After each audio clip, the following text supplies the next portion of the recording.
Tak ada yang bisa keluar hidup-hidup dari penjara Foshan, penjara paling menakutkan di dunia. Dengan 800 lantai, tempat ini menahan narapidana kejam hingga makhluk sihir berbahaya. Terletak di puncak gunung bersalju setinggi 10.000 meter, penjaganya pun merupakan orang-orang pilihan. Namun, narapidana baru hari ini membuat mereka sangat tegang karena takut akan dibantai olehnya.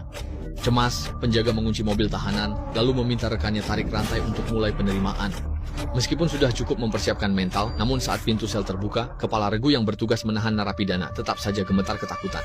Sosok besar Kekar keluar dan mengabaikan para penjaga. Tak berani melawan, mereka segera mengeluarkan rantai khusus hibrida, lalu dengan waspada mengawal tahanan itu ke sel.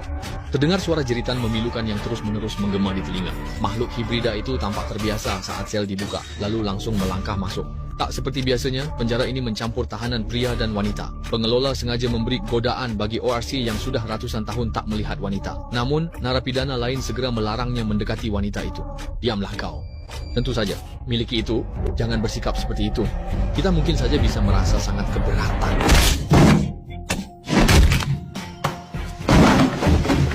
Saat orki itu jatuh, hidup di penjara bawah tanah dimulai. Para tahanan wajib kerja paksa 8 jam sehari. Selain mati, harapannya hanya membuka komite pengampunan di hari H.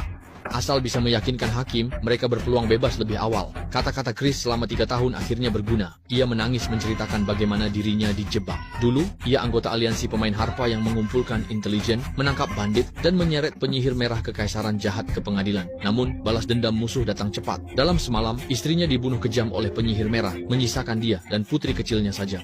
Kematian istrinya memaksa Ejin berhenti bermain harpa dan membesarkan putrinya di masa sulit. Setelah bertemu Holga si barbar, hidup mereka membaik. Namun karena desakan ekonomi, mereka mulai mencuri permata hingga tak sengaja mendapatkan kalung penghilang diri. Lama-lama mereka terbiasa hidup mudah, lalu bersekutu dengan Simon dan Forge untuk merampok orang kaya demi si miskin ala Robin Hood. Saat reputasi kelompok ini naik, Sofina mengajak mereka merampok berangkas rahasia di dalam benteng Corin. Perlu diketahui, tempat itu adalah markas para harpis, penuh dengan barang rampasan yang disita dari para penjahat. Meski mudah bagi Chris membuka berangkas, ia enggan melanggar sumpahnya. Namun Forge berujar ada mantra pembangkit kematian di sana. Demi putrinya bertemu ibunya, Chris diam-diam setuju tanpa sepengetahuan yang lain. Mereka menyelinap ke pulau itu saat malam, dan dengan tanda harpis, Chris berhasil membuka gerbang harta.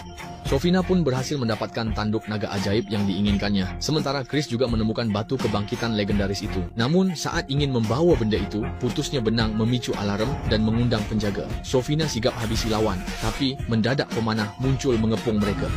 Saat genting, Sofina segera pakai mantra penghenti waktu, lalu pergi tinggalkan rekan-rekannya. Holga gagal menghindar, langsung terjebak dalam formasi sihir. Sihir Simon terbatas, kalah jauh dari Sofina. Setelah mencoba, ia ketakutan dan kabur. Chris hendak mengikuti.